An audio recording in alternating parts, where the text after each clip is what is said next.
billing, the more important you were, the closer you got to be to Jesus. I remember the Joseph of my nativity feeling that being Joseph made him a somebody rather than a nobody. And some of that came out in not good ways, because thinking that you're a somebody and others are nobodies has a habit of coming out in not good ways. I know about Joseph because it was me. What I missed as a 5-year-old and for many years was that the Christmas story turns the whole pecking order on its head. It speaks of a teenage mother, a carpenter stepdad, outsiders, and those looked down upon shepherds being invited to get up close and personal with Jesus, who Christianity claims is actually God.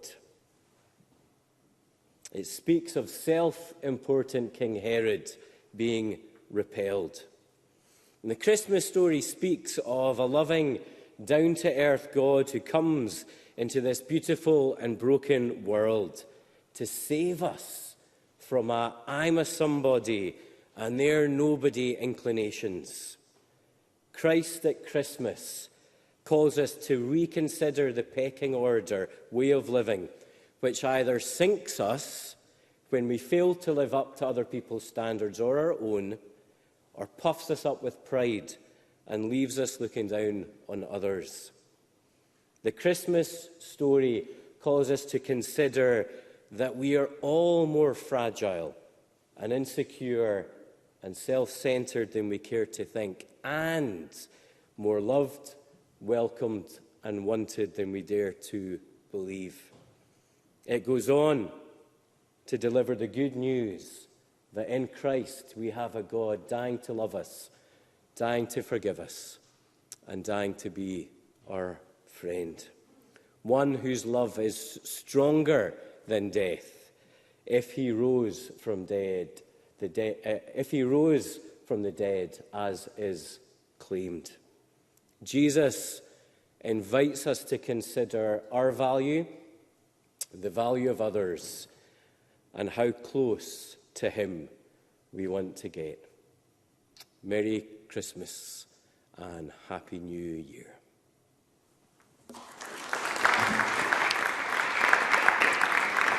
Thank you, Reverend Robertson. The next item of business is topical questions. In order to get in as many members as possible, succinct questions and responses would be appreciated. And I call at question 1, Liam Kerr. Thank you, Presiding Officer. And on behalf of the Chamber, let me take this opportunity to welcome you back to your post. To ask the Scottish Government what its response is to reports that Police Scotland is considering closing more than 40 police buildings. Cabinet Secretary Angela Constance. Presiding Officer, responsibility for the police estate is a matter for the Chief Constable and is subject to regular Scottish Police Authority scrutiny. These proposals are now subject to consultation, and I know that Police Scotland are keen to hear about any local concerns. The Police Scotland Estate Strategy, published in 2019, recognises that much of the police estate was outdated and underused. In delivering the strategy, Police Scotland has prioritised co-location with partner organisations in modern, well-equipped accommodation, with more than 60 co-locations delivered across the country thus far. Liam Kerr. In Aberdeen, it's reported that 5 stations, that's Maastricht, Rosemount, Seaton, Windhill and Torry, may all close. Now, SPF General Secretary David Kennedy says these closures are due to a lack of funding from the Scottish Government and will be devastating to community policing. Does the Cabinet Secretary agree with the police, and has she demanded that today's SNP budget avoids inflicting yet more pain on our police, our communities and Scotland? Cabinet Secretary. Presiding Officer, I will of course leave it to the Deputy First Minister in the not too distant future to outline this Government's budget. which of course will prioritise public services. And as Justice Secretary, I am aware that the #1 priority of any government is to protect the public. It is of course a matter for consultation. Mr Kerr and other colleagues in the North East will want to feed the very specific comments around any proposed closures in Aberdeen or elsewhere. I know that Police Scotland stand ready to engage on the detail of any local concerns. With respect to funding, I would like to advise Mr Kerr that through capital receipts, Police Scotland has invested £31 million back into the police state from relinquishing disused or old buildings. And I would also remind him that this government has continued to make year-on-year investment in policing, including the doubling of the capital budget since 2016-17. Liam Kerr. The police do well with what they are given by this government, but due to slashed police budgets in September, Aberdeen was also chosen as the guinea pig for a pilot scheme in which some crimes in the city will not be investigated. So, Cabinet Secretary, what criteria will be used to judge if that pilot has been a success? What impact has it had on Aberdeen's communities? And is it the Cabinet Secretary's intention that the pilot be rolled out across Scotland? Cabinet Secretary. Presiding Officer, of course Mr Kerr once again refers to operational matters for Police Scotland, and I would like to remind him that in terms of this financial year, this government has increased the police budget by over 6%. That is equivalent to an additional £80 million this year. No one for a minute demurs from the consequences of more than a decade of Tory austerity. But this government will stand Cabinet proud Secretary. by the decisions that we have made. Thank you. Thank you, Cabinet Secretary. I would be grateful if members would restrain and not members. Let's not have speaking while we're sedentary. Mr Macpherson, Ben Macpherson.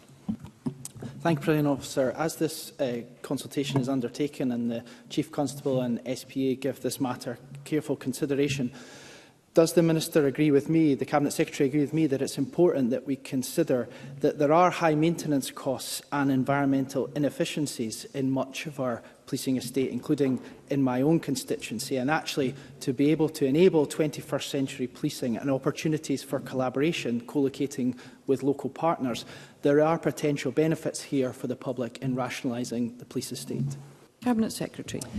Presiding Officer, I do very much agree with that. We all want our public services to be efficient and to be effective and to be accessible. Co-location with suitable partners makes best use of the public sector estate and, importantly, offers opportunity for increased visibility, closer working and increased collaboration between Police Scotland and partners. Police Scotland has now over 60 examples of successful co-location. One of the best examples is, of course, in my own constituency. The West Lothian Civic Centre sees Police Scotland working alongside the local authority, Crown Office, Scottish Courts and Tribunal Service, the Scottish Children's Reporters Administration, Scottish Fire and Rescue Service. And all of this seems to me, Presiding Officer, to be the best use of public resources at these straitened times at the hands of the Tory government elsewhere. Holly McNeill. To close 29 stations is unprecedented and it will impact on communities across Scotland at a time where confidence in police is falling, and stations such as Leith in Edinburgh and Stewart Street in Glasgow have high usage. Stewart Street in Glasgow, a city centre station, is open 24 hours a day, 7 days a week, and it's difficult to see how the city centre of Glasgow could be adequately policed without Stewart Street. So does the Cabinet Secretary agree that the source of the issue is a poor capital budget settlement for Police Scotland? And I ask specifically what representations the Cabinet Secretary has made to prevent this mass closure of police stations? Cabinet Secretary. Presiding Officer, it's important to recognise that the police presence in our communities is not solely defined by buildings, but instead it's defined by the nature of the work and the nature of engagement. And of course, the rollout of mobile technology has of course changed the way in which police officers work. She of course raises very specific matters in relation to police stations in the centre of Glasgow. I am sure that Ms McNeill will make her feelings known as part of the public consultation. And as we all know, Presiding Officer, that capital has not been inflation-proofed by the UK Government, but nonetheless, this Government has more than doubled the capital budget for policing since 2017-18. Jamie Green. Thank you, Presiding Officer. I don't think it's the co-location that's the issue. The issue that people have is that if the new facilities are not true like-for-like replacements, we may, for example, see loss of facilities such as holding cells. In the case of Greenock, for example, this may mean officers will have to go to Govan or Clydebank with the arrested or the accused. Can I ask if the Cabinet Secretary shares my concern that modernisation or so-called rationalisation must never come at the expense of public safety or indeed officer productivity? Cabinet Secretary. Presiding Officer, if Mr Green was aware of the publication of the news release by Police Scotland last week, he would have seen that the safety and well-being of their officers and staff was very much paramount, and is not the only reason, but is one of the reasons for driving them forward in terms of implementing an estate strategy that ensures that not only do the public have fit-for-purpose facilities, but also the officers and their staff have fit-for-purpose facilities as well. Thank you. Move to question number 2, and I call Liam MacArthur.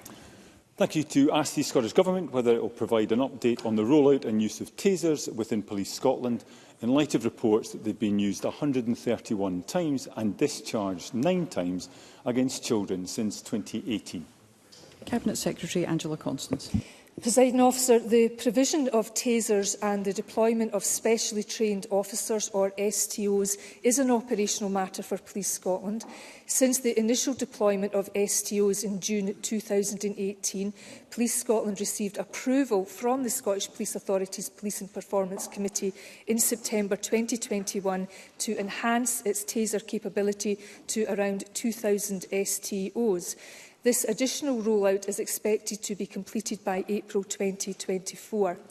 The use of or the presence of a taser provides officers with an option of de-escalating a situation more quickly, ensuring the safety of the public and police officers. Every incident attended is judged on its own merits, and every discharge of a taser is reported to the Independent Police Investigations and Review Commissioner. Of the 9 times a taser was discharged against a child under the age of 18, 7 were judged proportionate and 2 remain under investigation by the Commissioner. Liam MacArthur. Can I thank the Cabinet Secretary for that response? When tasers were rolled out at 2 police divisions across Scotland in 2018, the public was assured that a large rise in discharges of weapons was not expected. Since then, 20 people have been left with injuries, and now we hear tasers have been used 131 times against children, with a taser actually discharged against a child, as the Cabinet Secretary acknowledged, on 9 separate occasions. Does the Cabinet Secretary agree that this points to a slide towards an enforcement model of policing, and will she consider scaling back the deployment of tasers in Scotland? Cabinet Secretary. Presiding Officer, let me stress to Mr MacArthur that no one wants to use a taser on anybody, and particularly a child. The discharge of a taser is always a last resort. Each incident must be treated on its own merits, and it's vital that the threat or risk posed to the wider population, a police officer, as well as the child or young person themselves, that is the primary consideration. Each officer is trained and aware of their responsibilities. As I said, since 2018, there have been 9 occasions where an individual under 18 has involved the actual use or discharge of a taser, and that on each occasion that incident is referred to the Independent Investigation and Review Commissioner. Liam MacArthur. Can I thank the Cabinet Secretary again for that response? And as she acknowledges, the use of tasers on children does give rise to particular concerns. Not only are children at increased risk of long-term physical injury from high-voltage shocks, but sustained psychological trauma can also result from such encounters with police. Last week, this Parliament unanimously agreed legislation incorporating the UN Convention on the Rights of the Child into Scots law, with UN representatives, Scottish children's rights campaigners and others calling for a complete ban on the use of tasers against children. Will the Cabinet Secretary now give that proposal proper consideration? Cabinet Secretary. Presiding Officer, I hope to give some reassurance to Mr MacArthur. There are, of course, two pieces of legislation that are highly relevant in this regard. Tasers are prohibited weapons under the 1968 firearms legislation, which is reserved, and any police force wishing to deploy tasers can only do so with approval from the Home Secretary. He is right to point to the unanimous passing of UNCRC legislation by this Parliament, and we hope that royal assent will be achieved at the start of next year. And that bill will require all public authorities to report on a regular basis how they are complying with the requirements of UNCRC with respect to devolved duties. It may be of some reassurance to Mr MacArthur, and I'm happy to write to him in detail, that the training in and around the deployment of tasers is robust and it is rigorous, it is scenario-based, and there is also the role of the National Advisory Group, which includes advocacy organisations in relation to human rights and children's rights, and that informs the Equality and Human Rights Impact Assessment. Martin Whitfield. I'm very grateful, Presiding Officer. I thank for the response to this question. But in the previous response, the Cabinet Secretary confirmed that the taser regulations are in fact reserved. So the UNCRC that we passed so successfully here cannot be used by children. So will the Government take steps in the near future to ensure that the UNCRC notifies this specific element so that young people who are affected in this way, as is the call for the UN Committee on the Rights of the Child, to seek protection under their human rights here in Scotland? Cabinet Secretary. Presiding Officer, this Government will always strive to advance the rights of a child. It is also the right of every child to be protected in very difficult circumstances. And I will, of course, I'm happy to correspond with Mr Whitfield and indeed any other MSP on this matter, because I'm conscious that time is running out, Presiding Officer, and there are some complexities on this matter. But if I could give some reassurance in and around the training that police officers receive on this matter to deal with highly fluid situations where they have a duty to protect police officers, members of the public and not least a child or young person who is at risk or at distress. And Audrey Nicholl. Thank you. Discharging a taser carries significant responsibility for officers. Therefore, it's absolutely vital that they undergo thorough training before they're authorised to carry a taser. Excuse me, Ms Nicholl, a moment. I appreciate that people are coming into the chamber, but I'd be grateful if everyone could do so quietly. Ms Nicholl. Therefore, it's vital that officers undergo thorough training before they're authorised to carry a taser, with a focus on de-escalation and an understanding of the incidents in which it may be appropriate to use a taser. So can I ask the Cabinet Secretary to outline the processes in place to ensure this is the case? Cabinet Secretary.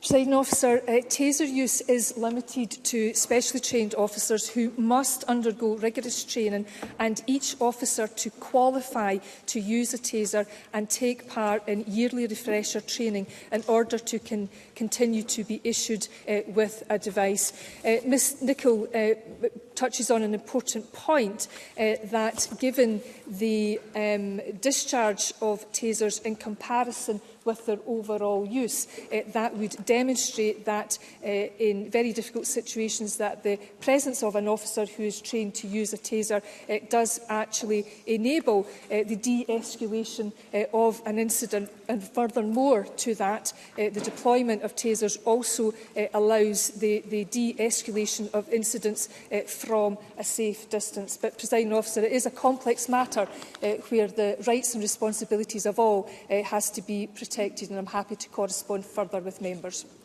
Thank you. That concludes topical questions.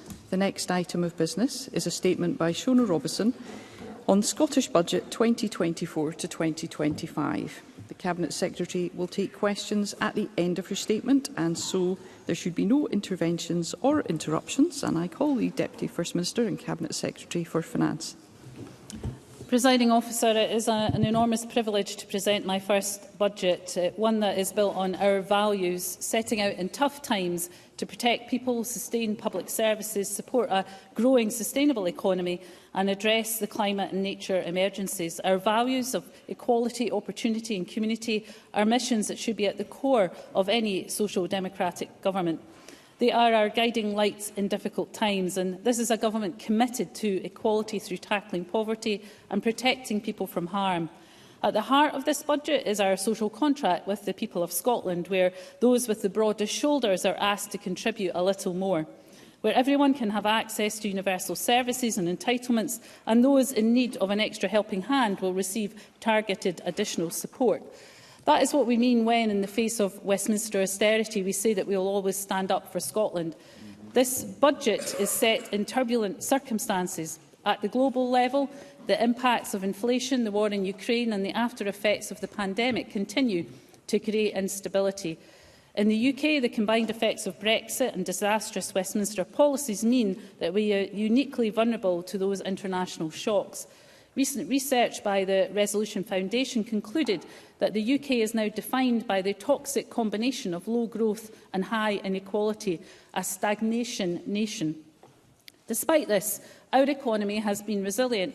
Unemployment is low at 3.8%, and average earnings in Scotland are growing faster than the UK. Scotland is the top-performing economic area outside London in the South East, and it's the third largest in terms of wages and gross value added per person in 2021. And of course, we have a record number of foreign direct investment projects that were secured in Scotland last year. Devolution has brought many benefits, but it has also exposed quite how beholden we are to the decisions of Westminster. We're fighting Westminster austerity with one hand tied behind our back. So in today's budget, the Scottish Government has no say on corporation tax, no powers to mandate the real living wage for all, no ability to consider windfall levies on excess profits, and no options on wealth taxes like capital gains tax. Last month's autumn statement was a worst-case scenario for Scotland, a fiscal settlement from the UK Government that undermines the viability of public services across the whole of the UK, including here in Scotland. Our block grant funding for this budget, derived from UK Government spending decisions, has fallen by 1.2% in real terms since 2022-23. Our capital spending power is due to contract by almost 10% in real terms over 5 years. Under his own fiscal rules, the Chancellor could have invested £27 more in core services and critical national infrastructure.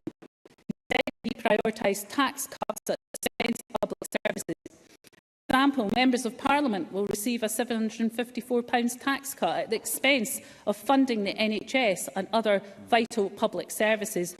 That can't be right, Presiding Officer. And disgracefully, the motivation for this choice is obviously not the national interest, but instead the electoral interests of the Tory party ahead of the coming general election.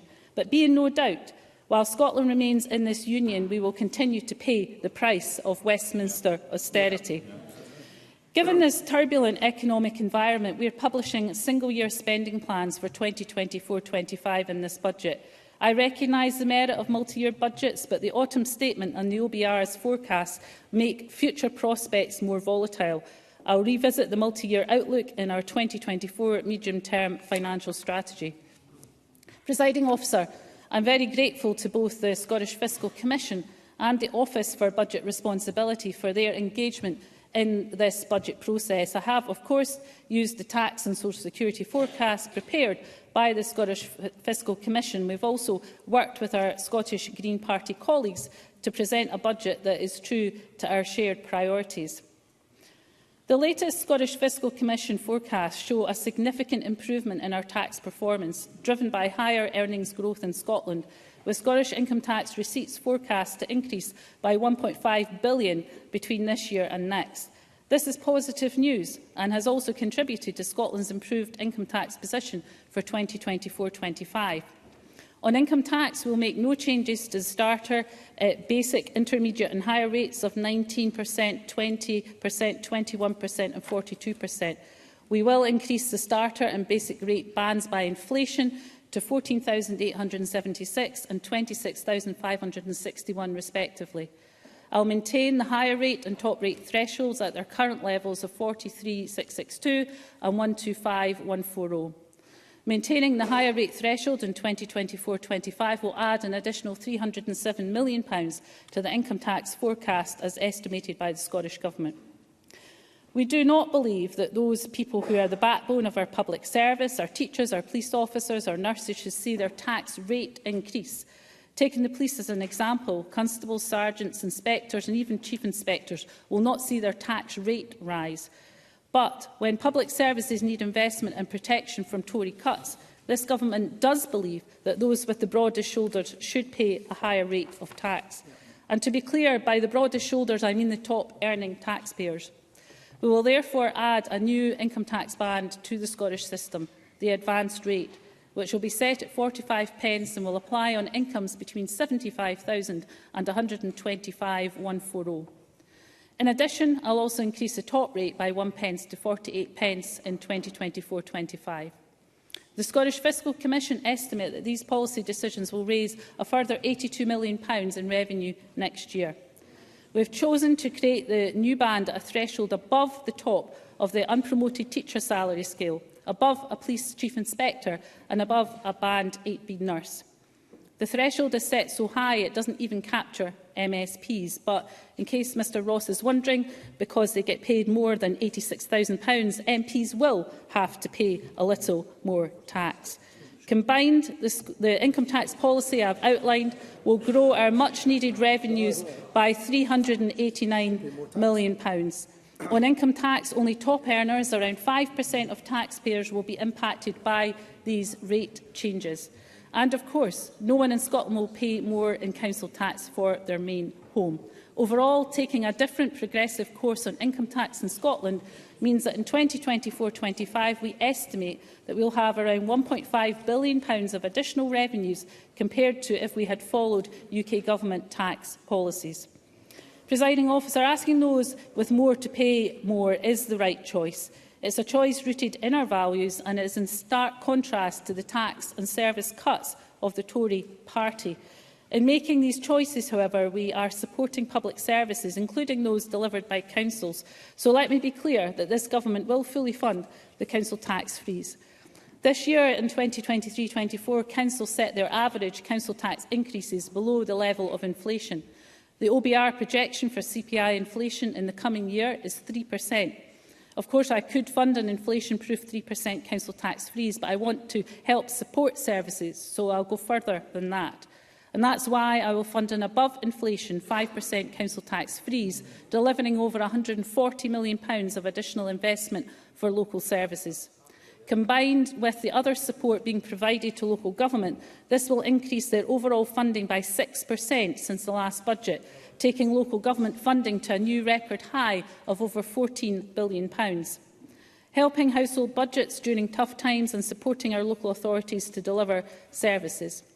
Presiding Officer, I can confirm on other devolved taxes that I intend to make no changes to land and buildings transaction tax rates or bans, and that we will introduce legislation to increase the Scottish landfill tax rates in line with planned UK landfill tax increases.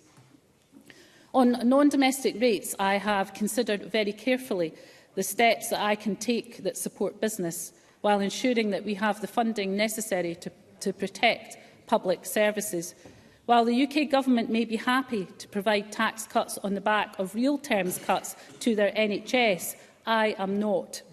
Because let us be clear, if I spent every penny of consequentials on business relief and tax cuts, that would mean a real terms cut to our NHS and other vital public services, just as the UK Government has done. However, I have to also be clear that I will take a balanced approach through this budget, and that includes on how we can support businesses through non-domestic rates. The number one ask we've heard on NDR have been calls to freeze the poundage. I'm therefore happy to announce that we will freeze the poundage on the basic property rate, protecting businesses with a rateable value up to and including £51,000 from the impact of inflation by freezing the poundage. That's forecast to save ratepayers £37 million compared to an inflationary increase. Alongside inflationary increases in both the intermediate and higher property rates, this will still ensure that Scotland has the lowest rate for all but the largest properties for the 6th year in a row.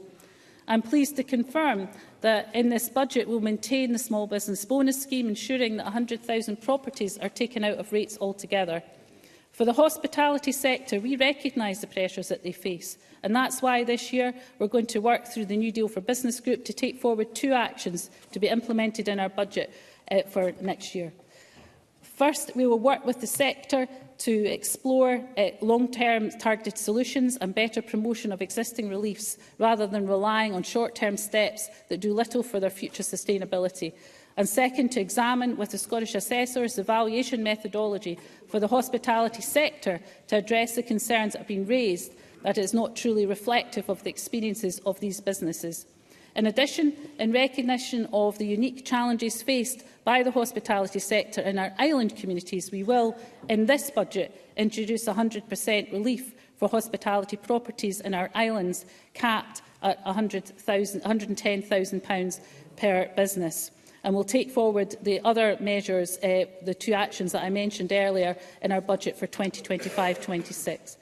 Presiding Officer, we'll prioritise tackling poverty and protecting people from harm. One child or household in poverty is one too many. This budget prioritises support for low-income households centred around a cash-first approach. So it is here driven by our priorities, by our values, that will make our largest single investment. We'll invest £6.3 billion in social security benefits and payments, an increase of over £1 billion compared to 2023-24. Supporting disabled people to live full and independent lives, helping older people to heat their homes in winter, and aiding low-income families with their living costs, all in all supporting more than 1 in 5 people in Scotland. We're supporting those most in need by uprating all Scottish benefits by 6.7%, in line with the CPI rate of inflation at September 2023. This includes increasing the weekly amount for our game-changing Scottish Child Payment to £26.70 from April 2024. The Scottish Child Payment lifts children out of poverty and stands as an example for anyone looking to form the next UK Government of the action that can be taken if you're true to your values. Presiding Officer, will continue to deliver free school meals for all children in primary 1 to 5 and special schools, and will invest £43 million in estate upgrades to support the delivery and expansion of free school meals. This includes extending the rollout of free school meals for primary 6 and primary 7 children in receipt of the Scottish Child Payment, providing more children with access to healthy meals during the school day. Presiding Officer, due to Westminster mismanagement of our economy, too many households are worrying about debt. With our limited powers, there is only so much we can do. However, where we can step in, we will. That's why I'm pleased to confirm that we will provide local authorities with £1.5 million to cancel school meal debt, removing a worry hanging over families up and down the country who are struggling to make ends meet. I can also confirm that through this budget we will keep the promise to Scotland's care-experienced children and young people, providing £50 million through the whole family wellbeing funding for holistic family support. Presiding Officer, we recognise the importance of high-quality childcare. That's why in 2024-25 we will continue to invest in a more flexible childcare system which offers families access to more local options, and will expand our innovative childminder recruitment and retention pilots to grow this essential part of the childcare workforce by 1,000 more by 2026-27. Affordable housing is a key area for supporting many to find a home, and that's why we will invest over £550 million in the Supply programme, helping deliver homes for social rent, mid-market rent and low-cost home ownership in communities across Scotland. Presiding Officer, I've said throughout this budget that it's a statement of our values. Unlike some, this government does not think homelessness is a lifestyle choice. We know that those who are homeless need support, not just with housing, but often with other complex challenges that they are facing. That's why in 2024-25 we will commit over £90 million in discretionary housing payments and £35 million of additional funding for specific action to end homelessness and reduce the number of households living in temporary accommodation, which is over and above the homelessness funding provided through the local government settlement. And it's because we follow our values that we're providing direct support to people tackling poverty and working to achieve a more equal Scotland.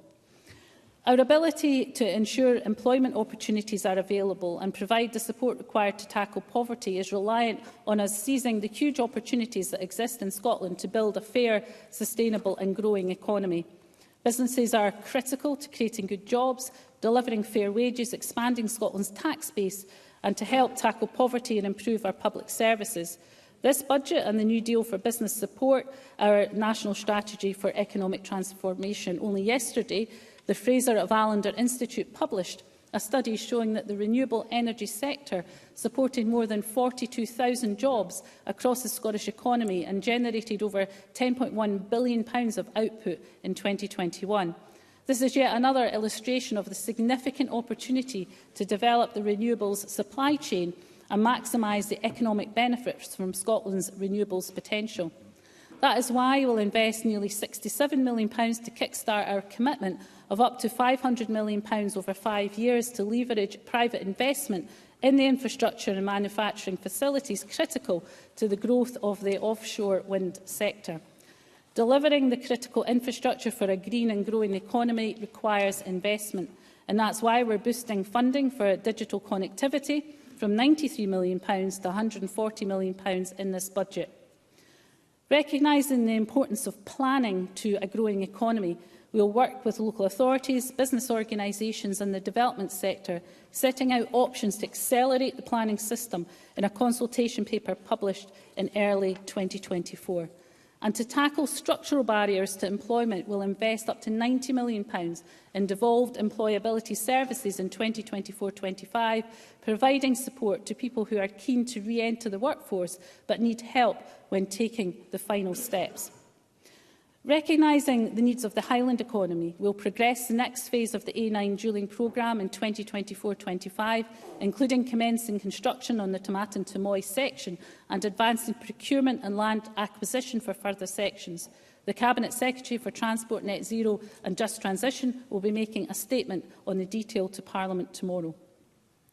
Presiding Officer, our aim for opportunity is about more than economic opportunity. It's also the opportunity for individuals and organisations to realise their potential.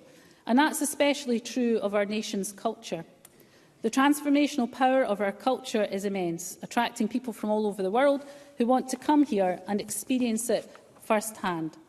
As the first instalment of delivering the First Minister's commitment to double arts and culture funding, we will increase funding for culture in 2024-25 by £15.8 million, restoring funding to Creative Scotland for utilising their reserves this year and more. This is only the first step on the route to investing at least £100 million more in the arts and culture by 2028-29, and our aim to increase arts and culture investment in 25-26 by at least a further £25 million. Presiding Officer, perhaps the biggest opportunity before us and one of the most pressing dangers the world faces is in the climate emergency and our actions to address it. While the UK Government rolls back, we will take action.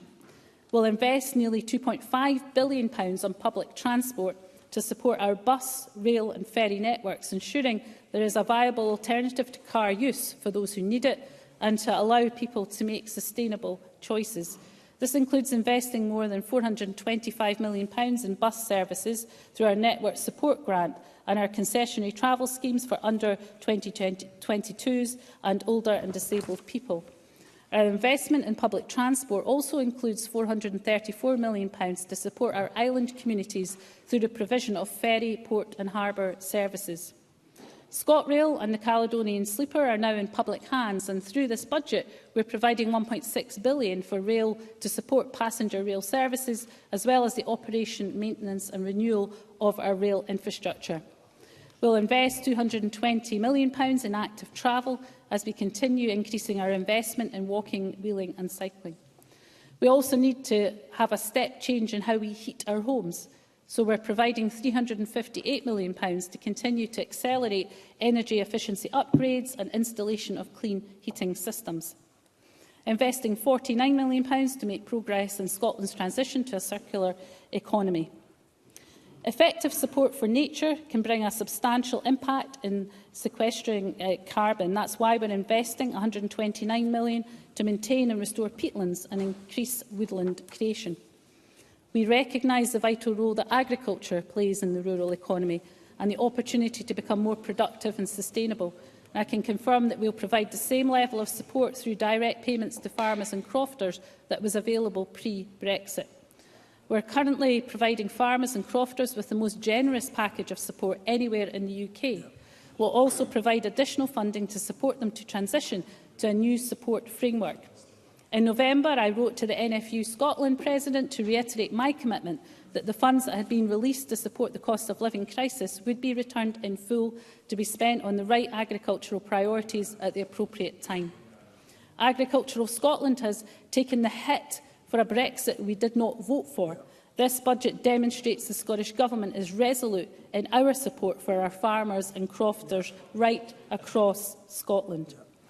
Presiding Officer, while the UK Government have chosen to prioritise tax cuts at the expense of the NHS and public services, our values and therefore our choices are very different. We recognise that we cannot address the financial challenges before us through tax alone or by delivering public services in traditional ways. Our approach must be investment and reform. Working in partnership with Scotland's trade unions, we will take action to ensure our services remain sustainable, improve outcomes and support the people and communities who need them most. This approach will be underpinned by our continued commitment to our policy of no compulsory redundancies. Reform takes time, and so we are also taking decisive steps today. Presiding Officer, investing in Scotland's NHS is a non-negotiable for this Government. Health consequentials from the autumn statement from the UK Government to Scotland amount to a total of £10.8 million. That's equivalent to 5 hours of NHS Scotland activity. It's evident from the autumn statement that the UK Government has no intention of funding pay uplifts for staff in England. Instead, as many independent analysts have said, we're looking at deep, real terms cuts to public services across Scotland. We choose to take different choices in Scotland, and that's why we're delivering an increase of over £550 million to NHS frontline boards, a 4.3% uplift, taking their total investment to over £13.2 billion. That's above real terms protection for the NHS in Scotland in the face of UK Government austerity and a real terms cut to the NHS in England. This investment will help the NHS continue to evolve its delivery of services and work to improve waiting times. New services and innovations will need a step change in our reform programme, and that's why we'll take forward a national conversation to help shape the NHS for the future. In stark contrast to others who, in their words, are keeping the door wide open for the private sector in our NHS, we remain absolutely committed to keeping our NHS publicly owned, publicly operated and free at the point of need. We know that one of the keys to a successful NHS is the successful provision of social care, so that everyone has access to consistently high-quality care whenever they need it. We are investing £2 billion in health and social care integration, meaning that we are already exceeding our commitment to increase social care investment by 25% by the end of this Parliament, 2 years early. We are supporting hard-working social care and early learning and childcare workers in the private, third and independent sectors by providing over £200 million of additional funding to raise pay to at least £12 an hour from April 2024. That's the equivalent of a rise of £2,000 for full-time workers a year, a pay rise of over 10% in a year. We recognise that disabled people living in Scotland face particularly difficult barriers, and that's why we're reopening the Independent Living Fund. This will enable up to 1,000 disabled people in Scotland to access the support they need and deserve to live independent lives. One of our key partners in the delivery of services is, of course, local government. And through our partnership with local government under the Verity House Agreement, we will work with COSLA to empower councils through a new fiscal framework, which also increases discretion to determine and set fees and charges locally. Through the fiscal framework, we will also seek to ensure that distribution arrangements continue to meet the needs of our remotest communities and changing population. One of the key services that councils deliver, of course, is schools. And delivering excellence and equity in Scottish education remains a top priority for the Scottish Government. This requires meaningful engagement with students, teachers, families, support staff and communities that rely on our education system. We remain committed to investing £1 billion over the course of this Parliament to tackle the poverty-related attainment gap.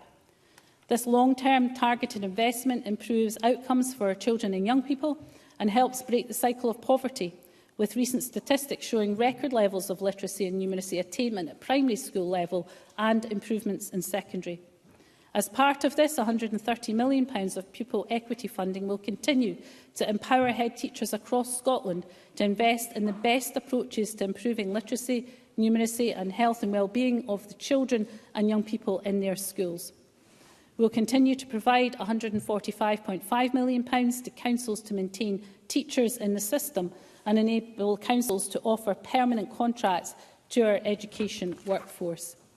And we're taking action to support our colleges, universities and skills system with over £2.4 billion of investment, including protecting free tuition and driving forward our commitment to widening access. Presiding Officer, safety and security of the public is one of the most important duties of any government. And that's why we will invest £1.55 billion in policing in 2024-25, increasing the Scottish Police Authority resource budget by 5.6%, an additional £75.7 million, a real terms increase for Police Scotland, providing the resources needed to support frontline service delivery.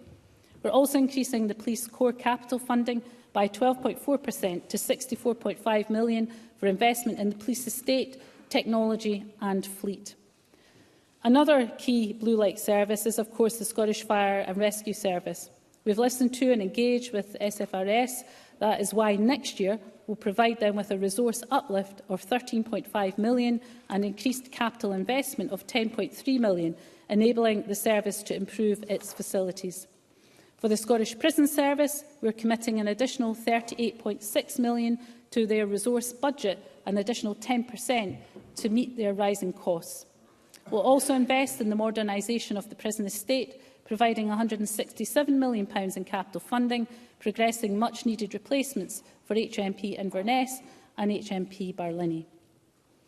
Presiding Officer, I know there will be members who want us to go further in different areas in this budget. I would remind them that we are in a situation, because of the constraints placed upon us by a UK government, that does not share our values, our principles or our commitment to public services. Thank you, members. Quite simply, we cannot spend money that we do not have, and we can't mitigate every cut made by the UK government. We are at the upper limit of the mitigation that can be provided within the devolved settlement. We'll always do our best with the powers that we have, but there is simply no substitute for independence. We've always said that to truly transform our economy, society... Thank you, members. We've always said that to truly transform our economy, society and public services, and to reap the benefits of Scotland's resources for current and future generations, we need the full powers of independence and to retake our place in the European Union. The autumn statement and its impact on services was just the latest example of why Scotland must walk a different path. Through the choices we have made in this budget, we've been true to our values and rigorous in prioritising our investment where it will have most impact. Our social contract with the people of Scotland is at the core of this budget and shines through every funding decision contained within it. We choose investment in our people and our public services. This is a budget that reflects our shared values as a nation and speaks to the kind of Scotland that we want to be. Presiding Officer, I am proud to commend it to Parliament.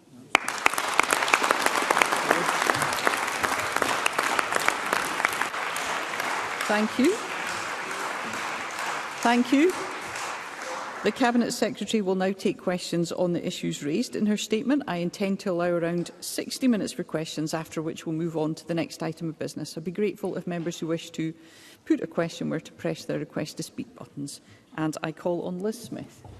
Thank you, and I'm sure it's very good to see the presiding officer back in the chair.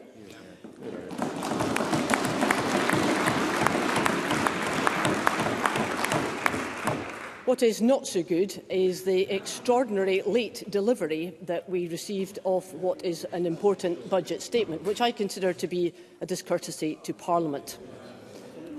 Now, in her very lengthy letter to the Chancellor on the 20th of November, the Deputy First Minister set out all her demands for the Scottish economy. Shona Robison wanted more money from the UK Government for public services, for increased capital investment for infrastructure, and more money for public sector pay increases. And she said, and I quote, "Businesses across Scotland have faced various challenges in recent years, so I encourage you to take action by using the reserved tax levers at your disposal to support them."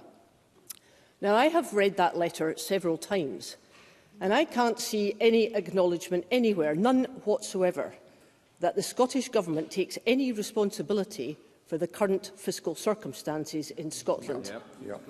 Indeed, there was a complete abrogation of responsibility for the running of the Scottish economy, not just for this financial year, but for the last 16 years. And, Presiding Officer, that is not only disingenuous, but it will not wash with the public, because the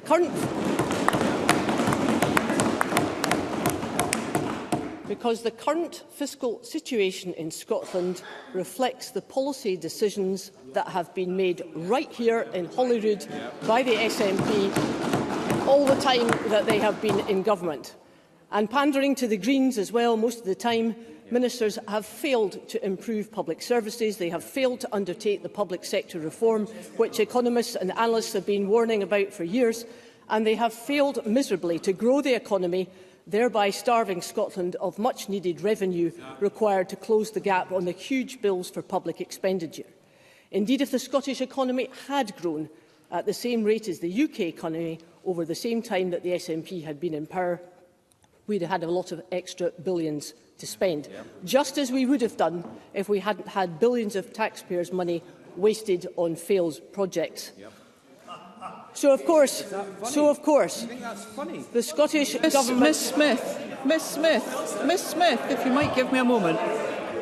I must ask that we don't have shouting from the front bench. Members, let's hear one another in this important session. Miss Smith. I think the First Minister is embarrassed by that, because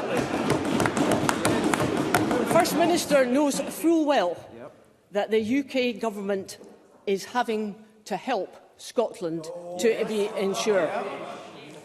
And to ask the UK Government to use its tax levers to support business really does take the biscuit. Last year and this year, the UK Government decided, on top of all the furlough and the cost of living support in the pandemic, to give businesses 75% rates relief. But oh no, the Scottish Government refused to pass on these Barna consequentials, with the exception, I think, this year for the islands. So my first question, Cabinet Secretary, even in line with your own demands to the Chancellor, why are you not supporting business more? And that's in line, I may say, with some of the comments from your backbenchers too.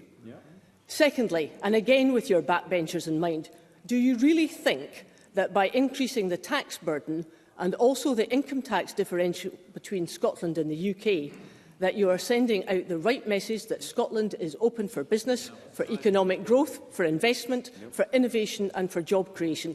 Because it's abundantly clear that business and industry doesn't think so, Sir Tom Hunter included. And with regard to local government, which seems to be getting only a half of what they asked for, perhaps even less of a half of what they were asking for, does the Cabinet Secretary not accept that the long-term cuts which the SNP has imposed on core local government funding over many years could have been reversed for the next financial years if it cancelled its controversial National Care Service bill with all its spiralling costs and gave that money to frontline services which are more in line with the priorities of the people of Scotland? Cabinet Secretary. Can I also join Liz Smith in welcoming the presiding officer back to her seat? Can I also say my apologies for the late statement.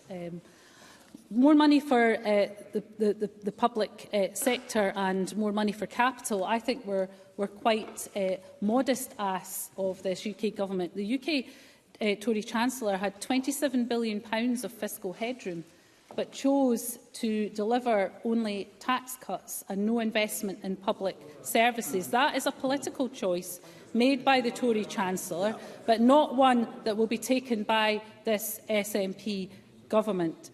The £1.5 billion, of course, that we have in addition to spend due to the tax decisions that we've taken here are the actions taken by this SNP government. And Liz Smith mentioning failed projects, I have to say to her, with the growing list of HS2, a failed Rwanda policy and the latest PPE scandal, I don't think that's something she should really bring to this chamber. In terms of the top three asks for business, of course, there are three concerns. The top three concerns are inflation, interest rates and energy costs, compounded by the decisions made by this UK government. In terms of the issues of tax, I have been very, very clear that the tax position is going to only impact on the highest earning 5% of taxpayers in 2024-25.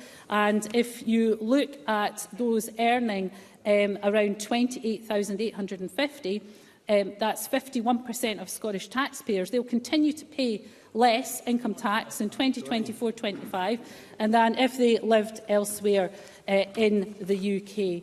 And in terms of growing the economy, we have been very clear. I set out in my statement the actions that we were taking to grow the economy. And of course, since 2007, GDP per capita in Scotland has grown 10%, compared to 6.4% at the UK level. Average earnings in Scotland are now growing faster than in the UK. And next year we'll continue supporting investment that seizes the opportunities of our net zero transition and work with business and investors to launch a new green industrial strategy. So we'll get on with delivering what is a balanced budget, a budget that recognises the needs of public services first and foremost, but also households and the needs of business. Presiding officer. Michael Mara. Thank you, Presiding Officer. This is a chaotic budget from an incompetent government that will leave ordinary Scots paying much more and getting much less in return. The SNP's mismanagement of our public finances has left us with a massive gap to be filled between what they promised and the tax revenues that ordinary Scots pay. That's an SNP waste gap, it's an SNP incompetence gap, and it's a huge SNP growth gap. If Scotland's economy had kept pace with other parts of the UK, it would now be £8.5 billion larger. And the failure of this government over 16 years to focus on the priorities of country rather than party means they now need the taxpayers to bail them out as a result. And, Presiding Officer, it is chaos. There's no other word for it. They were raising council tax by 22%, and suddenly, unbeknownst to civil service or even to the Cabinet, they were freezing it. They had a plan to cut thousands of jobs in the public sector.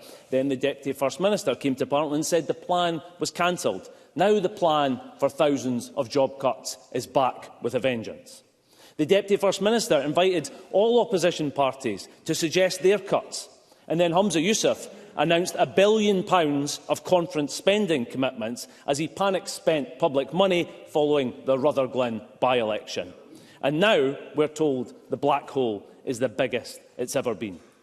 They have neglected the day job of growing the economy and delivering public services for Scotland. Tax cannot and should not be used as a substitute for economic growth, because NHS waiting times are soaring. Cancer waits up again this very day.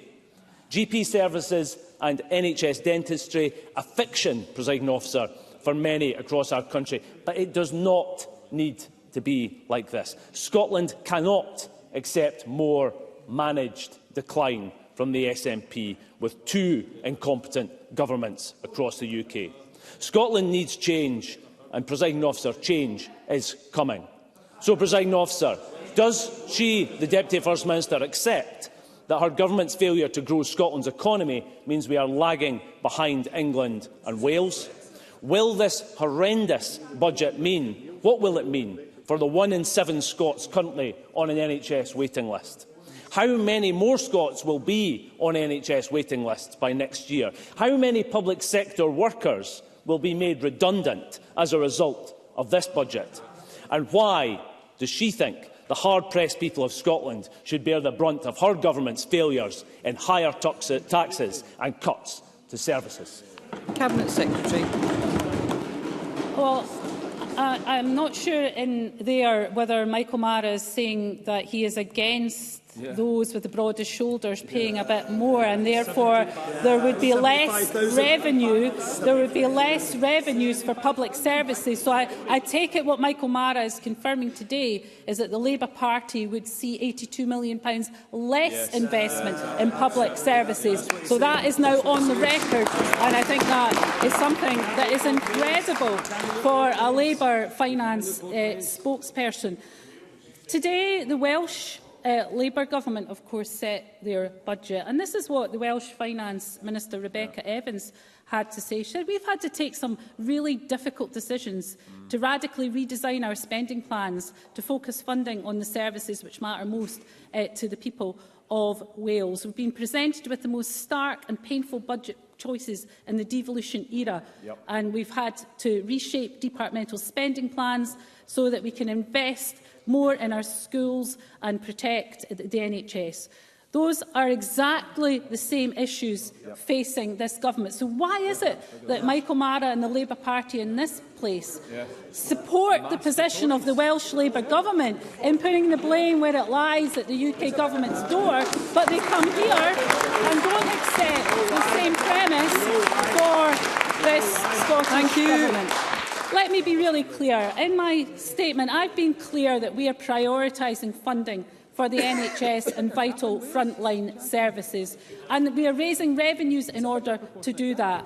And in terms of jobs in the public sector, as Michael Mara knows, we have a position very clearly of no compulsory redundancies. So we will work with our trade union colleagues in making sure that we reform our services in a way that can make them sustainable and high quality. That's what we'll get on. We'll just leave Michael Mara and the Labour Party to whinge from the sidelines, as they always do. Alex Cole-Hamilton.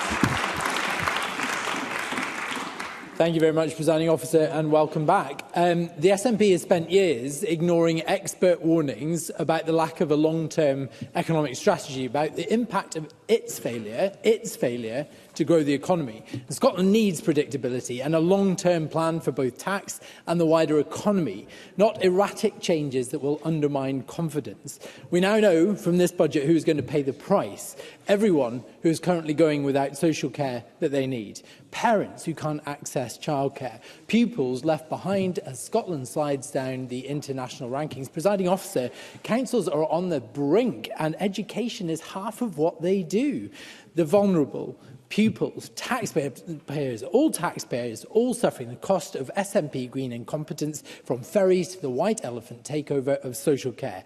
This is about priorities. So can I ask the Cabinet Secretary, why is her government slashing energy efficiency in the middle of a climate emergency? And why is she slashing the housing budget in the middle of a housing emergency? Cabinet Secretary.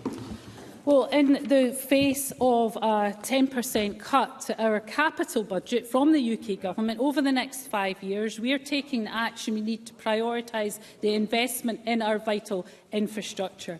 Can I say to Alex Cole-Hamilton, there's nothing erratic about making sure that our tax decisions raise £1.5 billion of additional revenues that would not be there had we followed the UK Government tax policy.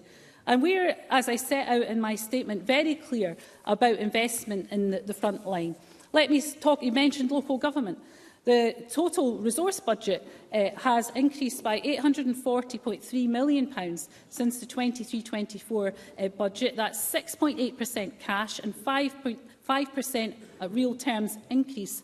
On top of the growth, the budget also makes available up to £144 million to support councils to freeze their council tax. So in total, the budget makes over £14 billion of funding available to councils should they agree to freeze the council tax. That is a record level of funding to local government, over £14 billion. Alex Cole-Hamilton should have maybe looked at the figures before he came to this chamber. Thank you. I would advise members that obviously there is a considerable interest in asking questions, and therefore we will need to have shorter questions and shorter answers. And I call Kenneth Gibson to be followed by Murdo Fraser. Thank you, Presiding Officer. The Deputy First Minister had to make very difficult choices, not least because of decisions made by the Chancellor in his autumn statement, such as freezing capital expenditure at a time of high inflation. What will be the impact of such a freeze on public investment in Scotland's infrastructure, productivity, economic growth and labour market participation? And does she agree that widening the tax base, nurturing new business start-ups and backing innovation would boost our economy and help deliver the resources needed to fund our public services? Cabinet Secretary.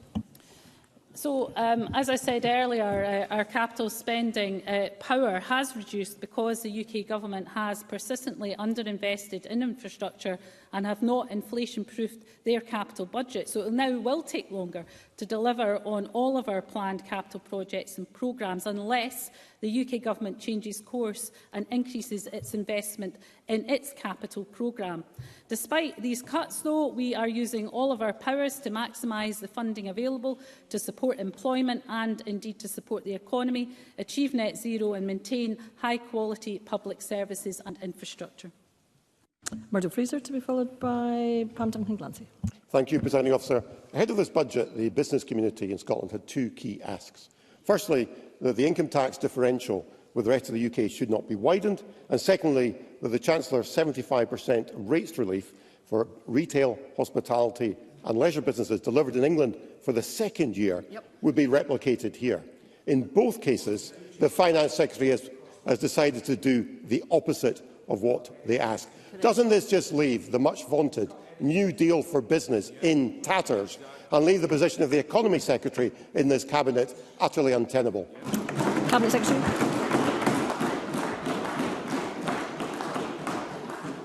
So let's be clear, Murdo Fraser has just put on the record that the Tories wanted us to follow the UK Government Tory spending plans, which would have meant that out of the £320 million available in consequentials for this year, £260 million of that would have gone on tax cuts for business, not the NHS. That would have meant only £10.8 million of investment in our NHS. Cabinet Secretary, please resume your seat. We will not have this shouting across front benches, and that is both of the front benches I'm currently looking at. Cabinet Secretary, please resume.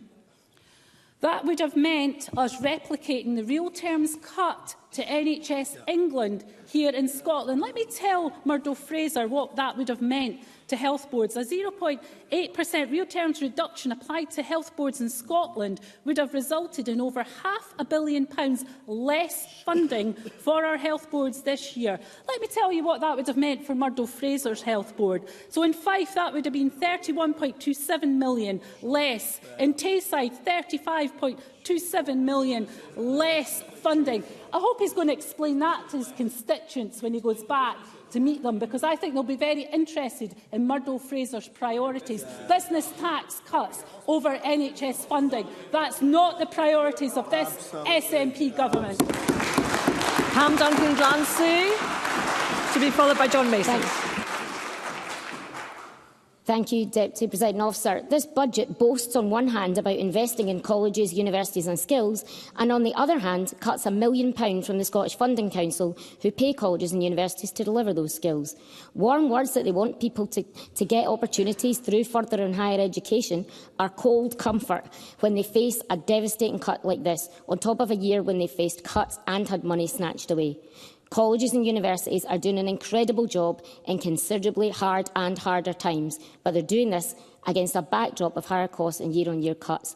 So today's news will leave them wondering whether this government really values them at all. And rather than recognising their value, the government has again set them back. So can I ask the Deputy First Minister, where does she expect these Scottish Funding Council cuts to fall? And if it will be on colleges and universities, how much funding will colleges be cut? And how much will universities be cut? And how does she plan to explain this to colleges, universities and students? Well, can I say to Pam Duncan-Glancy that the Education and Skills Resource budget has increased by £144 million, or 4.8%. But Pam Duncan-Glancy and anyone else on the Labour benches cannot come here demanding more money for education when the finance spokesperson for your party has basically just said they want £82 million less to be spent on public services because they don't agree with the new advanced tax rate. So you cannot come asking for more money when you've actually said you want less money for public services. That absolutely does not add up. And I hope that we're not going to hear more funding calls from the rest of the Labour benches, because that would be totally incompetent from the Labour Party. I call John Mason to be followed by Miles Briggs. John Mason. The Deputy First Minister mentioned that she was targeting some support, for example, in the hospitality sector. Can she explain her thinking between how she targets support and as against universal benefits? Cabinet Secretary. Well, clearly we have to balance out those universal benefits and targeted benefits, and that is something that we will do. We are looking at programmes across the government, and we've been looking at ways that we can make sure that we have the right balance of universal services for as many people as possible, but where necessary that we target our resources, like, for example, on the Scottish Child Payment. So we will set out over the coming months where that balance lies, but it does mean that we will have difficult decisions to make. And that's why, of course, in our free school meals expansion, we are targeting through those that are in receipt of the Scottish Child Payment, prioritising that provision in a way that makes sure that children and young people who need it most are the priority. I call Miles Briggs to be followed by Michelle Thompson. Thank you, Deputy Presiding Officer. In recent months, both Edinburgh and Glasgow City Councils have declared housing emergencies. Under this SNP Green government, we see a record number of homeless people in Scotland and children living in temporary accommodation. Can I ask the Deputy First Minister if she could explain to Parliament, therefore, why cutting our housing budget by over a third will help address this situation? Cabinet Secretary. But can I say to Miles Briggs, the UK government cut the housing budget. Your own government cut the housing budget. And I find it astonishing, Deputy Presiding Officer, that we have members of the Tory party coming here demanding we spend more money on areas that their government have cut, which means that we don't get any consequentials for housing or homelessness in our budget. And if we follow what we've just heard from the front bench, we'd be putting every single penny of that into business tax cuts. So you can't come here demanding more money to be spent on housing or homelessness when you want every penny to go on business tax cuts. You really need to get yourself more joined up, because you're looking pretty incompetent from where I'm standing. I call Michelle Thompson to be followed by Neil Bibby. Ms Thompson.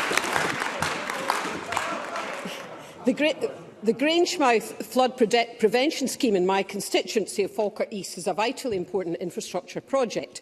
The project has been waiting for some time for clarity over funding for the next stages. Now, I've assumed the delay has been due to budget uncertainty, particularly around capital. So is the Cabinet Secretary, as a result of this budget, able to shed any light on funding for flood defence schemes generally and Grangemouth specifically? Cabinet Secretary. Well, can I thank Michelle Thompson for her question? She will be aware, of course, that we have made available £42 million per year to local authorities to invest in important flood risk management actions, and we've committed an additional £150 million over the course of this Parliament to support these actions. The Grangemouth flood prevention scheme is exceptional in terms of scale and financial costs, and as such it requires careful consideration, and the Scottish Government will continue to work with Falkirk Council to ensure that the scheme brought forward delivers for the local community and the economy, and I'll make sure the Minister sets up a meeting with Michelle Thompson to discuss the details. I call Neil Bibby to be followed by Stuart McMillan. Thank you, Presiding Officer. I may be corrected if I'm wrong, but I'm a bit concerned that I didn't hear the Deputy First Minister actually mention the term economic growth in her statement. The Deputy First Minister has announced a £15.8 million increase in cash terms for the arts and culture budget, yet the Creative Scotland budget line is less than it was in 22-23. That only leaves £4.7 million in cash terms for the rest of the sector and promises of jam tomorrow. Does the Deputy First Minister accept the budget announcement does not rise to the challenge of dealing with the crisis in the sector affecting jobs, venues and organisations, and the Government are not on track to deliver their own promise of £100 million, the Government's own promise of £100 million over the next 5 years? Cabinet Secretary. Well, firstly, I mentioned economic growth on a number of occasions and made very clear the actions that we were taking. Secondly, I announced clearly the additional funding for culture in my statement. That is something that we will deliver on as per the First Minister's commitment. But yet again, we have a Labour member coming here demanding more money when their front bench have said they want less money because they don't support the tax changes that we're making in this budget. So I can't understand where Neil Bibby thinks this money is going to come from when they're against the additional revenues that we will raise through the decisions that we are taking. I call Stuart McMillan to be followed by Ross Greer. Thank you, Presiding Officer. I welcome the additional resources for Police Scotland and also the additional resources for the Scottish Fire and Rescue Service. Two of the items that I spoke to the Deputy First Minister about last week when we met, the third being the Inverclyde Socio-Economic Task Force. Can the Deputy First Minister provide more detail regarding the funding allocation for both Police Scotland and also the Scottish Fire and Rescue Service, which I hope will result in extra resources being channelled directly to these emergency services in my Newton Inverclyde constituency? Cabinet Secretary. Well, the investment in the Scottish Fire and Rescue Service has been in response to some of the concerns that have been raised by Stuart McMillan and others. And of course, I met with the Justice Secretary to make sure that what is in this budget will help deliver some of the infrastructure needs of the Scottish Fire and Rescue Service. It is obviously an operational matter in terms of how that money is spent, but I'm sure the Justice Secretary would be happy to meet with Stuart McMillan in terms of the details of that funding allocation going forward. I call Ross Greer to be followed by Jackie Dunbar. Thank you, Presiding Officer. The Deputy First Minister has confirmed the positive impact of the decisions made in response to Green proposals on tax since 2017-18, with £1.5 billion now available to support public services as a result. That's in sharp contrast to a UK Tory government which prioritises tax cuts for their rich mates, and a Labour Party actively opposed to redistributing wealth from the richest to those most in need. So can I ask the Deputy First Minister what that additional £1.5 billion from Green tax policies will deliver for public services in Scotland next year? Cabinet Secretary. That doesn't change. Can I say to Ross Greer that the Scottish Fiscal Commission have estimated that our income tax policy choices since devolution will raise around an additional £1.5 billion in 2024-25 compared to if we had matched UK Government policy. And that's vital revenue to invest in our public services, and presumably we would have £1.5 billion less to spend had we followed the advice of the Tories here on the left. And indeed it seems that the Labour Party are in exactly the same place, wanting less money for our public services. Those are not the priorities of this government. I call Jackie Dunbar to be followed by Pam Gozo. Thank you, Presiding Officer. Can the Deputy First Minister provide any further information regarding how the Scottish budget will help to reduce the costs of the school day for low-income families? Cabinet Secretary. Well, reducing the cost of the school day is really important, and that's why the decision has been made around the school meal debt as a straightforward, practical way this government can support households who are struggling with debt, and that's something we will take forward with COSLA and local government to make sure we deliver it. I call Pam Gozo to be followed by Audrey Nicholl. Thank you, Presiding Officer. Can I ask the Cabinet Secretary what impact analysis has been undertaken on her decision to raise income taxes, and whether this includes an analysis on the impact of behavioural changes in Scotland's labour market? Cabinet Secretary. Well, behavioural change, of course, is always part of the Scottish Fiscal Commission's analysis, which is why they have said that there's £82 million will be raised by the advanced tax band, which, of course, as I said in my statement, only impacts on 5% of taxpayers, and that a majority of taxpayers in Scotland will still pay less tax than they would if they lived elsewhere in these islands. So the behavioural analysis is something we will, of course, keep a very close eye on, but it is something that is at the heart of the Scottish Fiscal Commission's analysis. I call Audrey Nicholl to be followed by Daniel Johnson. Thank you. As well as households, businesses across Scotland are facing substantial pressures as a result of rising costs.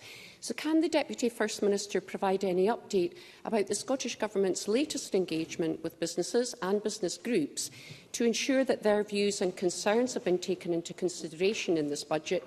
And can she say any more about how the budget will support businesses in Scotland to thrive as we move forward in our economic recovery and transformation? Cabinet Secretary.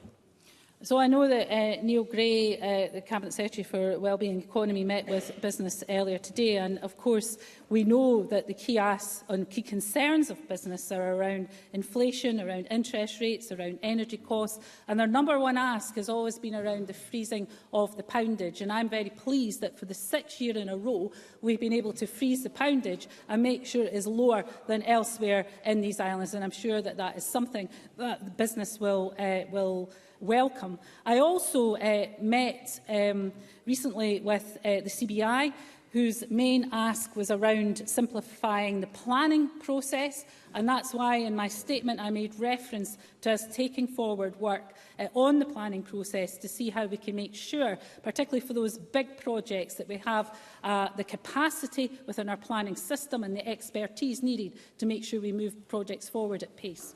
I call Daniel Johnson to be followed by Claire Hoppy.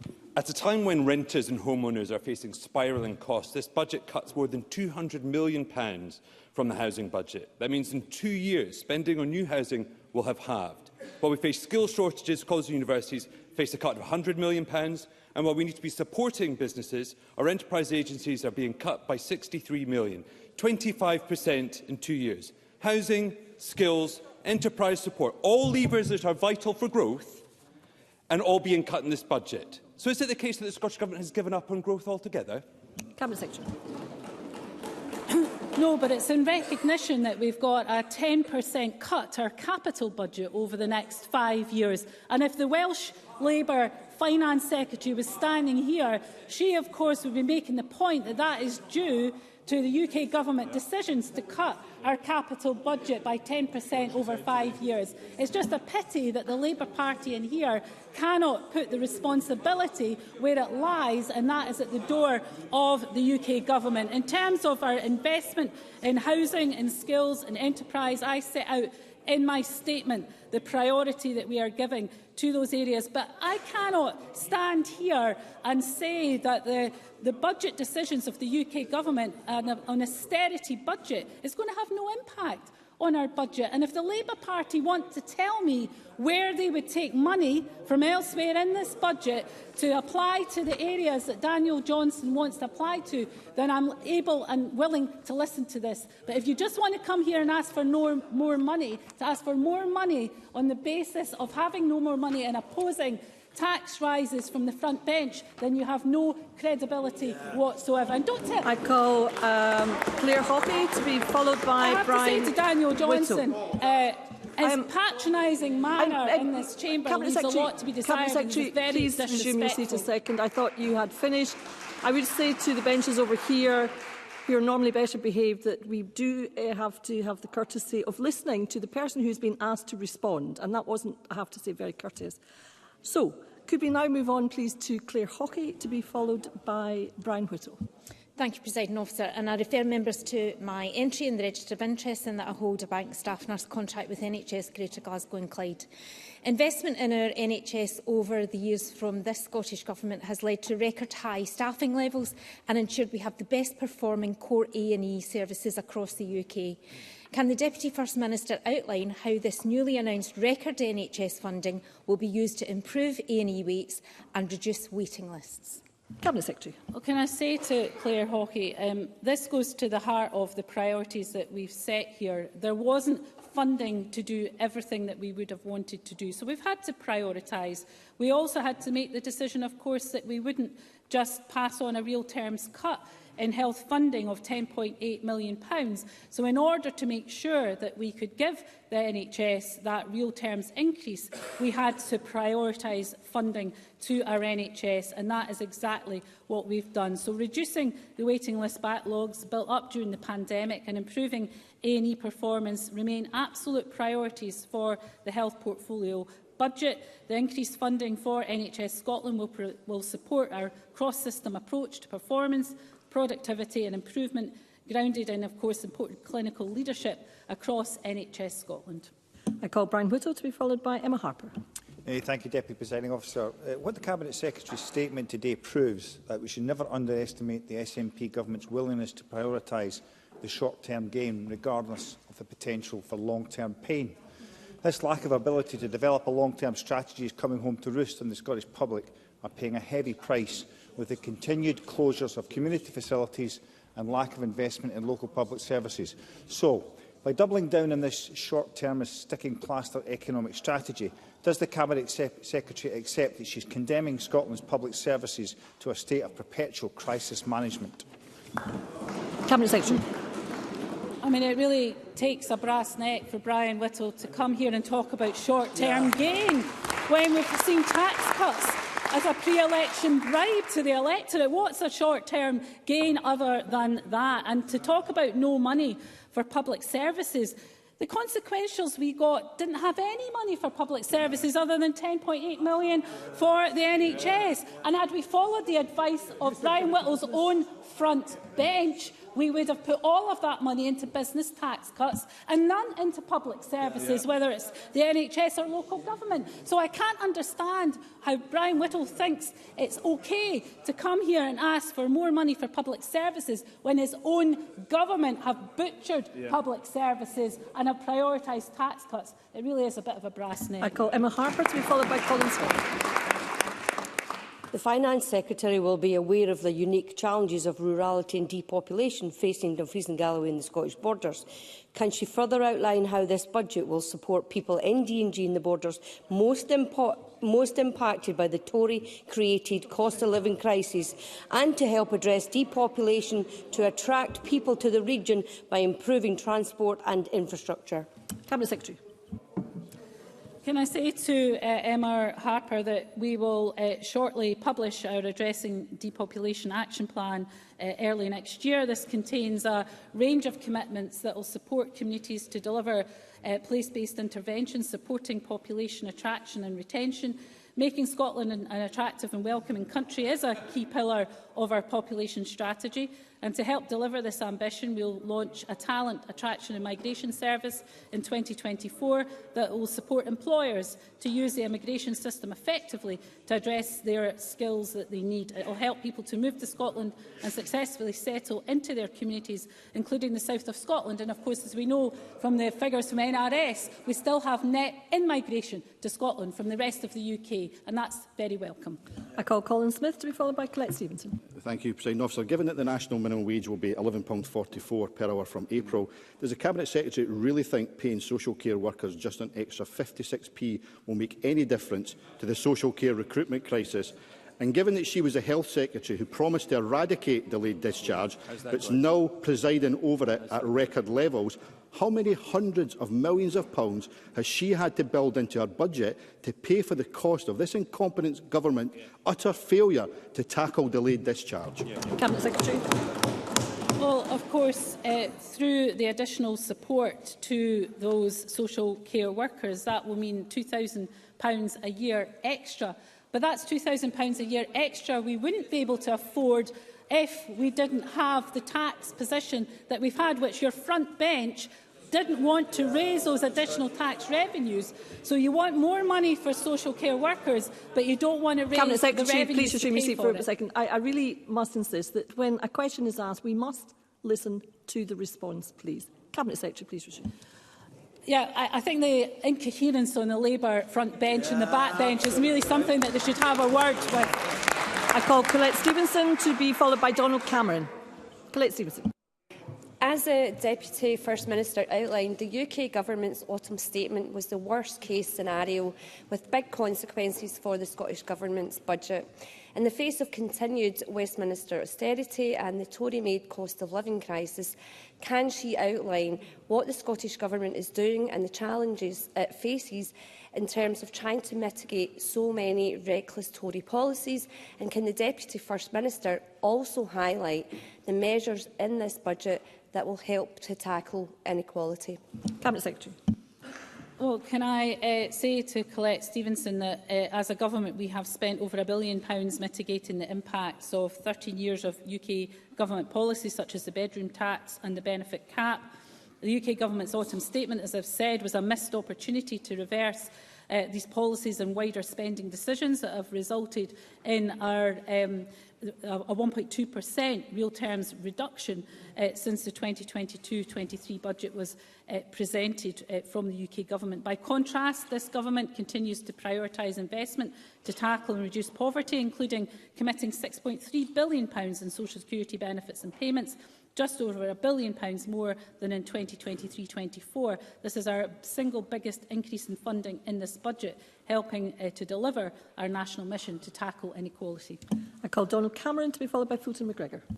Thank you. In last year's budget, the Government eventually pledged £6.6 million to Creative Scotland. It then cut that funding entirely in September, before being forced to reinstate it and shattering the confidence of those who work in culture and the arts, U-turning not once, not twice, but 3 times. We now have a supposed commitment to Creative Scotland for next year, but how do we know we can trust this Government to deliver for the culture sector when it has been so cavalier with its promises in the past? Cabinet Secretary. Well, what we do know is that we can't trust the UK Government because they put no money into culture. They cut culture budgets. So you're coming here asking for more spending on an area that your own government reduced funding to. I don't quite understand how you think that's actually a thing. So let me be really clear, as I said in my statement, that we'll increase funding to the culture sector by £15.8 million. That's the first step on the path to increasing funding for the culture sector by £100 million in 5 years, and will provide Creative Scotland with the £6.6 million in National Lottery shortfall funding for 23-24, along with a further £6.6 million for 24-25. But we wouldn't have been able to do any of that had we followed the advice of the front bench to put every penny into business tax cuts, not public services. So again, I think you ought to have a word to get a bit of joined-up thinking going on here. I call Fulton McGregor to be followed by Ariane Burgess. Thank you, Presiding Officer. Given its role in supporting young people in our communities with a whole range of issues, from improving mental health and well-being to reducing antisocial behaviour, can I ask the Finance Secretary what consideration was given to youth work in our budget deliberations? Cabinet Secretary.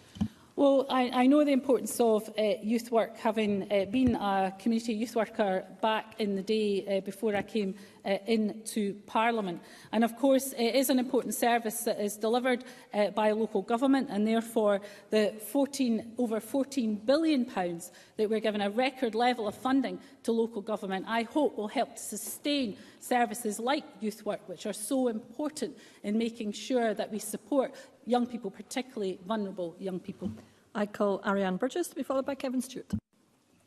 Green MSPs have pressed to ensure this budget invests in the green economy of the future, and I welcome that these proposals will see £4.7 billion invested in cutting carbon emissions and tackling the nature emergency. And this is the right thing to do for the people and for the planet of Scotland, of the people of Scotland. And this is the right thing to do for the planet and for the people of Scotland too. Already households are feeling the benefit at this week's report from the Fraser Allender Institute highlighted with a huge growth in jobs in the renewable sector. It's critical, though, that these benefits are felt in rural communities. So can the Deputy First Minister set out how the budget will support green job creation in rural Scotland? Cabinet Secretary. Sorry about. Thank you.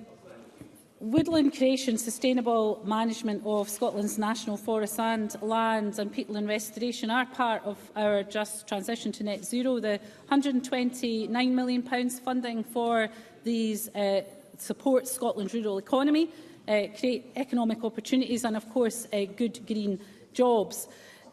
Green job creation and support for workers and young people transitioning into those roles remains at the heart of the Scottish Government planning, and we welcome the Fraser Allender Institute study, which shows, as I said in my statement, that the renewable energy sector supported more than 42,000 jobs across the Scottish economy and generated over £10.1 billion of output in 2021. I call Kevin Stewart to be followed by Jamie Hockley-Johnson. Thank you, Presiding Officer. The Cabinet Secretary in her statement talked of the fact that this was a one-year budget. Does the Deputy First Minister agree with me that long-term strategic budgeting, such as is done by most of our European neighbours, would be much better for all concerned, and that the one-year budgeting that is currently put before us by the Treasury is short-term pain and long-term pain, but that is what we have come to expect from bankrupt, broken Brexit Britain. Cabinet Secretary.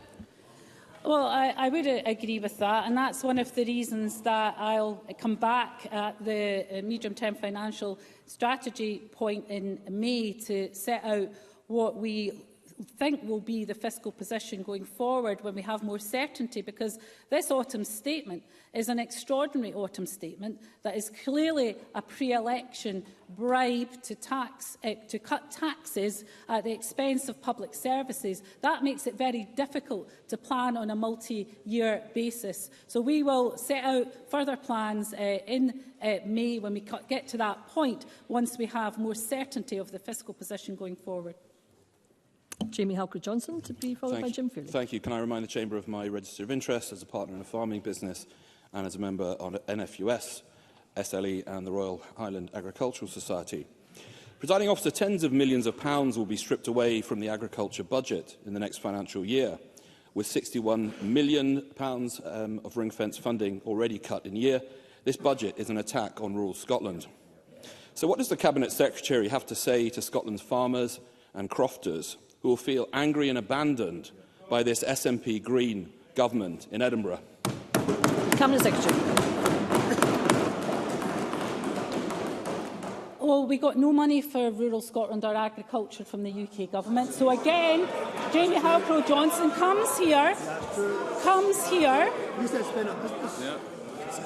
here and contradicts his front bench, who wanted all of the money spent on business tax cuts, and he wants it spent on agriculture. I set out in my statement the importance of agriculture and supporting the rural economy. I have made clear, as I did to NFUS, that we will return that £61 million with a start this year, and we'll work with them in terms of the priorities going forward of when that funding will be returned. But it is a bit rich for any Tory member to come here and talk about the lack of money for rural Scotland or agriculture when not a single penny has been given by his UK government colleagues for that purpose. And again, not a penny was asked for by the Tory front bench. Again, just total incoherence. I call Jim Fairley to be followed by Ash Regan. Thank you very much, Presiding Officer. Can you hear me? Mr Fairley, please resume your seat for a wee second. We need to hear the person who has the floor, and the person who has the floor is not any one of the people who are sitting on these benches here. The person who has the floor now is Mr Fairley. Thank you. Thank you, Presiding Officer. Cabinet Secretary, in light of the almost 10% reduction in the Scottish Government's budget in terms of capital spending, Can you tell my constituents what this will mean for the timescale of building the new elective treatment centre at Perth Royal Infirmary? Cabinet Secretary. Well, Jim Fairley is right to point out the impact of a 10% cut in capital budgets over the next 5 years. It will have a profound effect on our ability to invest in our infrastructure. So when we will come back in the new year with our revised infrastructure investment plan that will set out what we are able to do and the timeframes that we will be able to do it. But if anyone in this chamber thinks a 10% cut to our capital budget will not have an impact on our infrastructure investment, then they are living on another planet. So we will set out our priorities and how we will make sure that we continue to invest in Scotland's vital infrastructure. I call Ash Regan to be followed by Bob Doris. Thank you, Presiding Officer. The budget shortfall is down to the Conservatives choosing to keep children in poverty and underfund the NHS across the UK. And these are very clearly political choices, not economic ones. So this funding model is not working for Scotland, and securing independence is the only way out of this mess. But I note in the 30-minute speech of the Deputy First Minister no mention of funding to advance the cause of Scottish independence. If spending reflects priorities, this government is not serious about independence, is it? Cabinet Secretary.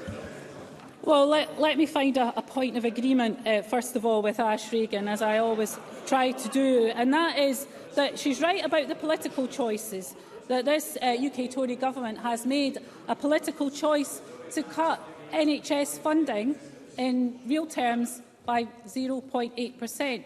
Had we followed that political choice, then all the health boards in the Tory members' areas would have seen cuts to their funding, and they would have had to have been explaining to nurses and doctors and their constituents why that was. Why were we following Tory spending plans and cutting the NHS? But of course, we won't do that because those are not our priorities. Our priority is, of course, protecting frontline NHS funding. In terms of the other business of government, as Ash Regan will know, we have Jamie Hepburn working on the matters that she alluded to, and of course it is important.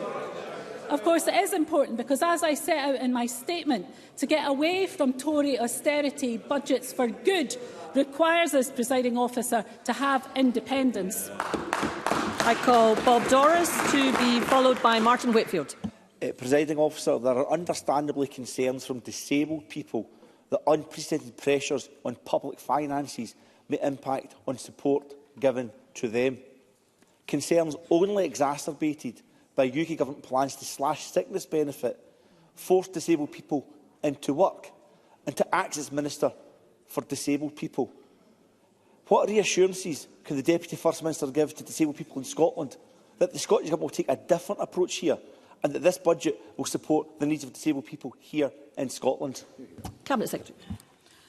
Oh, can I say to Bob Doris that he's absolutely right about the butchering of welfare support by the UK Government. They see it as the go-to area to cut support to those who are most vulnerable, and I'm sure we've not seen the last of that from this UK Tory government. In stark contrast, as I set out in my statement, we are going to support the re-establishment of the Independent Living Fund to make sure that we can support those who are living independently and to make sure that more people who want to live independently in their own home will be able to do so through that Independent Living Fund. And of course, I should also say that one of the biggest investments here in this statement and in our budget is the investment in social security benefits, more than £1 billion higher than the funding we receive through the social security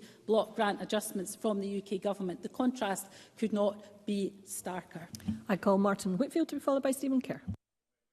Very grateful, Deputy Presiding Officer. On page 71 of the unredacted booklet, the Children's Rights Protection and Justice Bill goes up to £53.6 million next year and then falls to 51.4.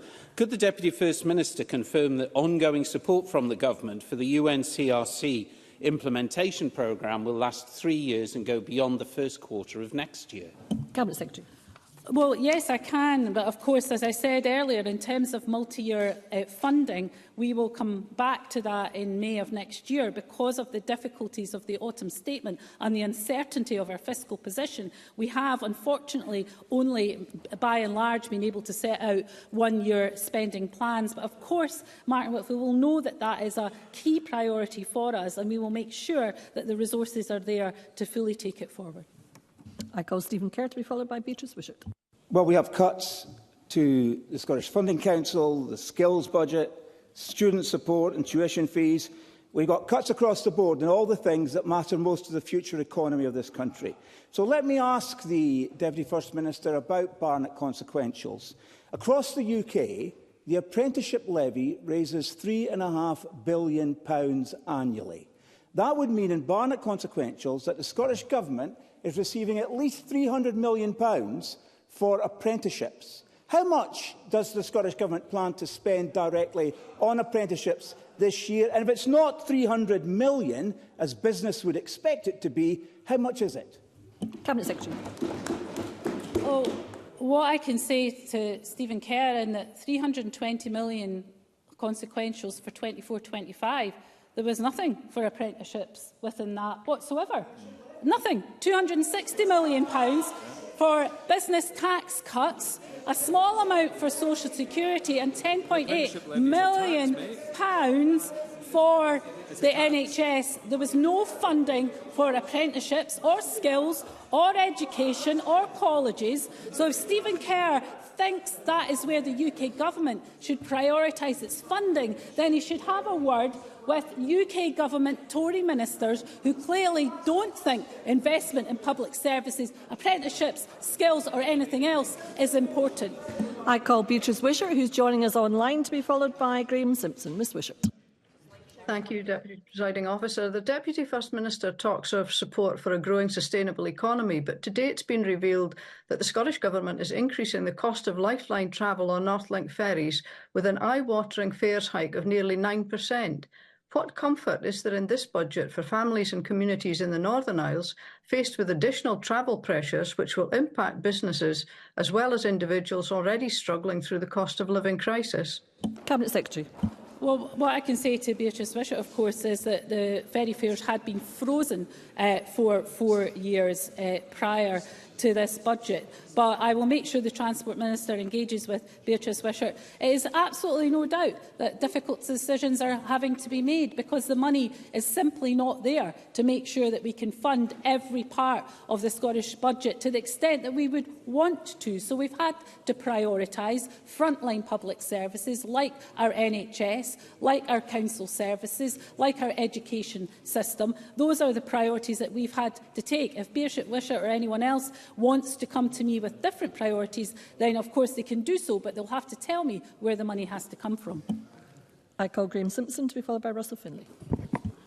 Thank you. The Finance Secretary has managed to deliver a £29 million real terms cut to the Transport, Net Zero and Just Transition budget. What does she say will be the effect of that? Cabinet Secretary. So today we've had Tory members coming here asking for more money for skills, for education, for housing, homelessness, transport and now net zero.